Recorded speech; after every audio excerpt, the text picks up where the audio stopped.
एक प्लेयर जो हमारे दिमाग में रहते हैं, अभी इमर्जिंग एशिया कप में अच्छी परफॉर्मेंस दी, साइम अयूब, उनसे हमारे नुमाइंदे हुज़ैफ़ा खान की है, बात कर रहे हैं उनसे, तो ज़रा बात सुनते हैं उनकी, हुज़ैफ़ा की और साइम अयूब की, कि इस इमर्जिंग एशिया कप में कामयाबी जो है वो किस तरह पॉसिबल हुई और टीम किस तरह जेल हुई, और ये प्लेयर्स आगे हम क्या देखते हैं इन प्लेयर्स का फ्यूचर।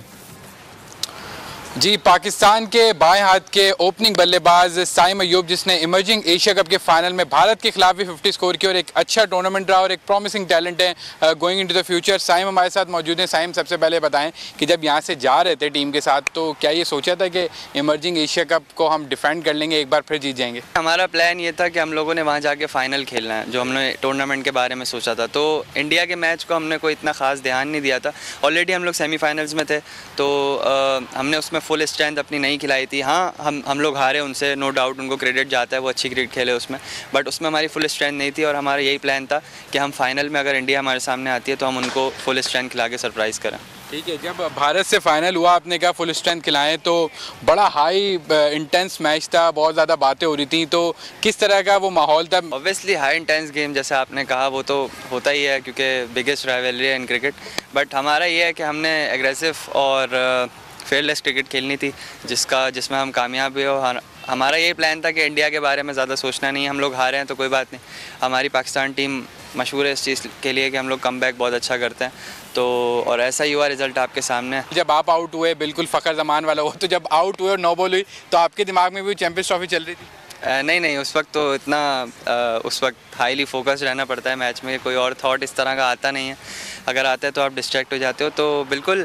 लेकिन मैच के बाद मैंने बोला हाँ, ये तो बिल्कुल फ़खर भाई वाला सीन हुआ था और ये है कि अच्छा हुआ, उसी तरह हमने क्रिकेट खेली और हम मैच जीत भी गए। बस इस चीज़ की खुशी है कि फ़ाइनल में जहाँ पे मुझे अपनी टीम को डिलीवर करना था, वहाँ मैंने करके दिया, और उससे ज़्यादा भी हो सकता था, बट नेक्स्ट टाइम अपॉर्चुनिटी मिलेगी तो इंशाल्लाह इससे ज़्यादा भी होगा। कमेंटेटर्स भी वहाँ कह रहे थे कि सईद अनवर की थोड़ी झलक नज़र आ रही है, तो सईद भाई से मुलाकात हुई है या उनकी वीडियोस देख रहे हो? और सईद अनवर और बहुत सारे प्लेयर्स हैं लेफ्टी, जिनकी मैंने वीडियोस ज़रूर देखी हैं और वो मेरे वन ऑफ द फेवरेट भी हैं। तो बट ये है कि मैंने उनको कॉपी नहीं किया, वो नेचुरल है अल्लाह की तरफ से। अगर लोग बोलते हैं कि मुझे तो नहीं लगता कि मैं उनके करीब भी हूँ, बट लोग बोलते हैं तो हो सकता है कहीं ना कहीं ये उनका प्यार है, और मैं कोशिश करूँगा जिस तरह उन्होंने अपना नाम बनाया उसी तरह मैं भी बनाऊँ। जो पर्सनली था वो बहुत हो गया, सब लोग जानते हैं, नाम बहुत बन गया, अल्लाह का शुक्र है पूरे पाकिस्तान में। तो ये है कि बस दुनिया में नाम बनाना है, और एज अ मैच विनर मेरा अगला गोल है कि मुझे लोग जैसे 9 लोग से पहचानते हैं, तो वैसे एज अ मैच विनर पहचाने कि ये मैच जितवाता है बस। ठीक है, साइम अयूब हमारे साथ मौजूद थे। भारत के खिलाफ एक शानदार और तारीखी परफॉर्मेंस, इमर्जिंग एशिया कप का फाइनल जीता, और अब कह रहे हैं कि कोशिश कर रहा हूँ अपनी बैटिंग में मजीद बेहतरी लाऊँ और मैच विनर के नाम से जो है वो जाना जाऊँ। Thank you Huzaifa Khan. Leena ji, your take on Saim Ayub's performance, और कुछ वीकनेसेस हमें दिखती हैं कि स्पिनर की अंदर आती हुई गेंद पे वो स्ट्रगल कर रहे थे, इमर्जिंग एशिया कप में भी हमें स्ट्रगल करते हुए दिखे। But one question regarding Saim Ayub, do you think he is somebody, हमें दिखता है कि शॉट्स हैं, फ्लैम्बॉयंट हैं, अच्छा माइंडसेट है, अच्छा करना चाहते हैं, लेकिन आपको लगता है कि he is grilled enough to be part of your international side right now, या इन द नेक्स्ट 6 months और अ ईयर? ऑल्दो उन्होंने T20 का तो ऑलरेडी डेब्यू कर लिया है।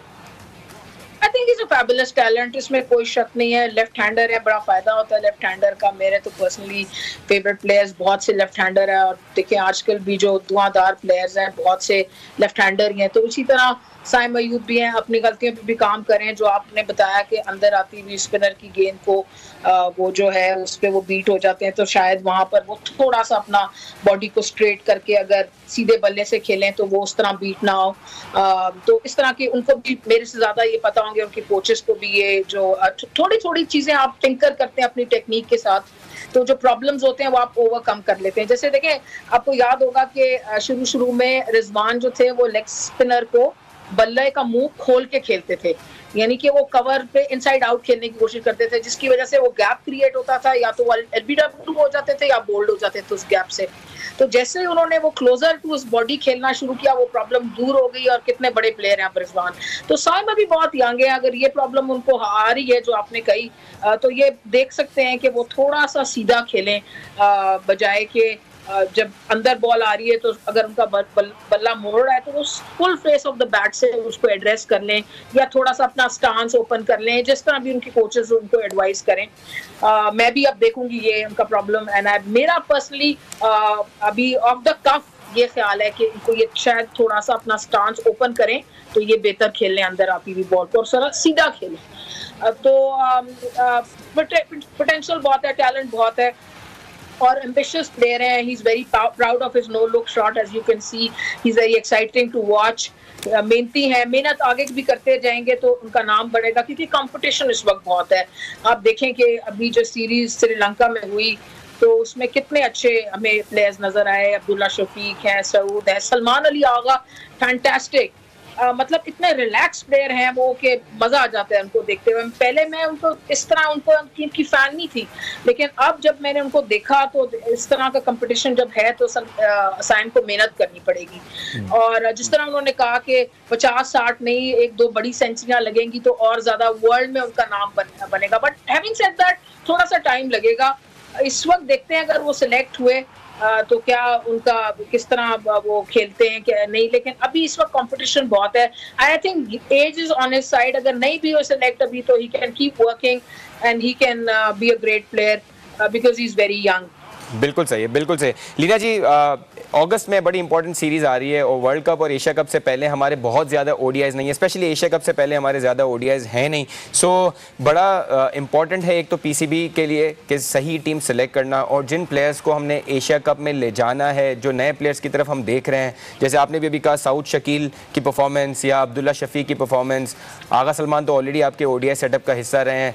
सो क्या लगता है what should be the changes in terms of batters, कौन से आपकी साइड में ओडीआई में टेस्ट होने चाहिए अफगानिस्तान सीरीज़ में? और ये सीरीज़ मुश्किल भी हो सकती है बिकॉज हम जानते हैं कि अफगानिस्तान की टीम के पास अच्छे स्पिनर्स हैं और हम स्पिनर्स पे स्ट्रगल कर जाते हैं कभी कभार। अफगानिस्तान के साथ स्पेशली हमारा मैच काफ़ी टाकरा सही का होता है। सो क्या लगता है क्या चेंजेस होने चाहिए? पहले बैटिंग की बात कर लेते हैं, बैटिंग में कौन से प्लेयर्स लग रहे हैं आपको जिस पे पाकिस्तान ट्राई करेगा इस सीरीज़ में? देखिए प्लेयर्स तो ये जो आपको भी टेस्ट सीरीज में नजर आया, बिकॉज जो टेस्ट होता है वो वनडे और टेस्ट काफी करीब होता है। 50 ओवर जो है इतनी छोटी गेम नहीं होती। तो जैसे सऊद शकील है या सलमान अली आगा है या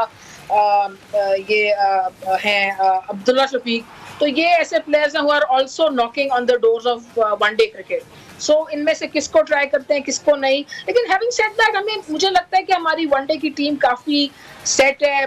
फखर जमान भी वापस आ जाएंगे तो ओपनिंग भी हमारी सेट है। इमाम, फखर जमान, उसके पीछे बाबर आजम, फिर मिडिल ऑर्डर में आपको शायद ये जगह नजर आए कि एक इनमें से प्लेयर आप इंडक्ट कर लें। तो ये डिपेंड करेगा कि कैसी कॉम्बिनेशन के साथ जाना चाहते हैं।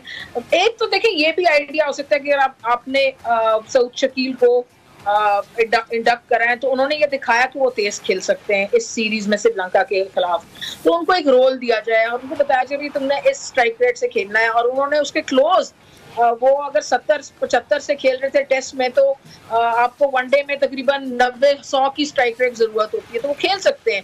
फिर आपने ये डिसाइड करना है कि विकेट कीपर कौन सा खिलाना है आपने, whether you are going to go with Sarfaraz और रिजवान। तो इस तरह की चीजें हैं, ये तो सेलेक्टर्स देखेंगे अब कि किसको खिलाना चाहिए। लेकिन मेरे ख्याल में left hander middle of the innings भी बड़ा यूजफुल होगा। बिल्कुल सही है, बिल्कुल सही है। बॉलर्स की तरफ एक नज़र डालें तो हम देख रहे हैं शाहीन शाह और दूसरे जो पेसर हैं हमारे नसीम शाह, वो तो आपकी साइड में होंगे ही होंगे। आपको लगता है एहसानुल्लाह इज समबडी जिनका पेस अच्छा है, ही इज़ यंग बट उनका पेस है और हमने पीएसएल में देखा है काफ़ी कंट्रोल बॉलिंग की, ऑल्दो वो अफगानिस्तान के साथ T20 सीरीज़ में इतनी अच्छे परफॉर्मेंस नहीं दे सके।